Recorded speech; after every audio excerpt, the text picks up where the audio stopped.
kale ali ku telefayina nkwaniriza nenkwebaza gy'okwasaganyako mpola mpola olunaku olwaleero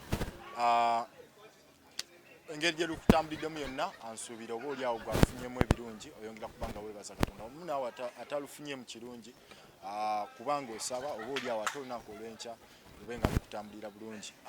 Akaseera kano ndi n'omuyimbi omuyimbi alinnya ku stage oba oli awo bw'otasanyuka weekubeko mu kifuba ogambe bulogo nvaamu. Ndi n'omuyimbi Izon T. Bigenda bitya muganda wange? Bigenda bulungi, mwebale kuweereza. Endongo eri etya sofa? Endongo simpi tugikwasaganya bizinesi gye twapatana kuweereza abantu nga tuyita mu ndongo. Nina ekintu kye mbadde njagala twogereko basically olunaku olwaleero nga bwe tuli ku jam session. Okuva jam session bw'oziraba bwe zaatandikawo zikyusizza zitya ku music industry ya Uganda? Ekisooka zirina bezituleetera kati nga nze Raga Compias mbadde mmanyi yafa aba Sanks VVD oba okitegeera zituyamba ne zikomyawo abantu kati nga nze Raga Compias yali muyimbi wange nnyo naye leero nfunye omukisa omulabako naye abadde ayagala atokola ki okundabako nga nze omuntu physical okwemiitinga ng'abantu so like jam sessions zino ziyambye nnyo bayimbi bangi nnyo bembadde simanyi gye bali nga naye obalabirako ku jam session so big up eri Federation. Oli muyimbi wa Federation era tukulabye enfunda nnyingi nga oba oli awo ku mikolo gya Federation obaawo individually gwe nga Izon T.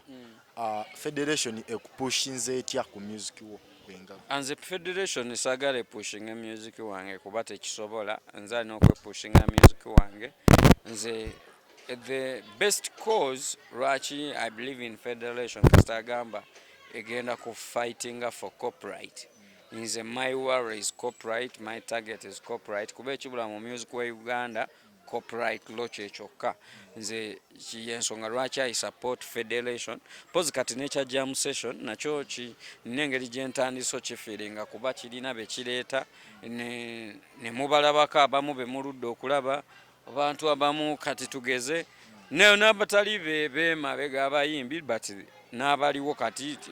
it is not easy okusanga shiba ne mu interacting naye tusobola okuba meetinga wano so Federation ne jam session yeno mbiwa big up. Oli muyimbi w'amaanyi era hits wazikuba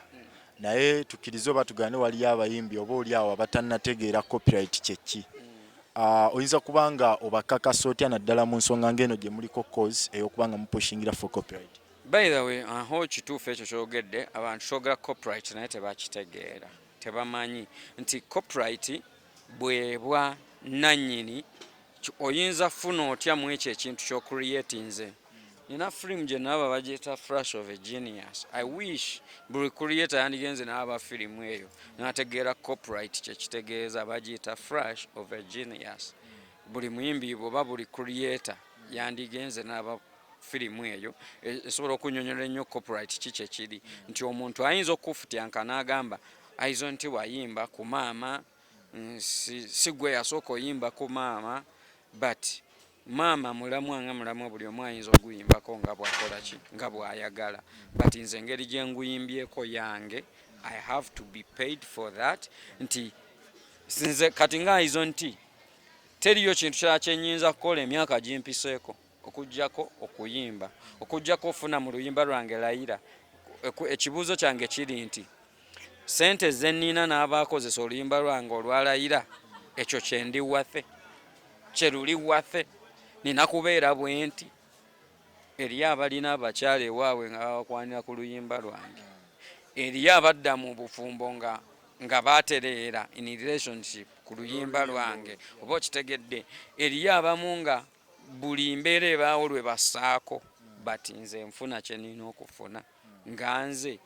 nga eyalutondawo kuba nyinza obutaddamu kuba hiti ndala nga layira but layira akyatrendinga do I get that ekyo kye nina ofuna oba okitegedde mu nsi endala abayimbi talina kugenda ku performances kyova olaba tufiira mu accident kyova olaba wandaba